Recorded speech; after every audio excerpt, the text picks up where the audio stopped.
ప్రభుత్వ శాఖలలో పనిచేసి పదవీ విరమణ పొందినటువంటి ఉద్యోగుల పెండింగ్ లో ఉన్నటువంటి pension GPF final with drawal కేసులు సత్వర పరిష్కారానికి పెన్షన్ అదాలత్ నిర్వహించి పరిష్కరించడం జరుగుతుందని తెలంగాణ ప్రిన్సిపల్ అకౌంటెంట్ జనరల్ చందా పండిత్ అన్నారు.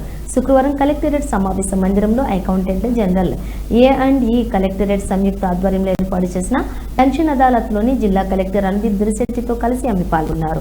ఈ సందర్భంగా ఆమె మాట్లాడుతూ పదవీ విరమణ పొందిన ఉద్యోగుల పెన్షన్లు జీపీఎఫ్ ఎందుచేత ఏమైనా సందేహాలు ఉంటే అదాలత్లలో నివృత్తి చేసుకోవాలన్నారు.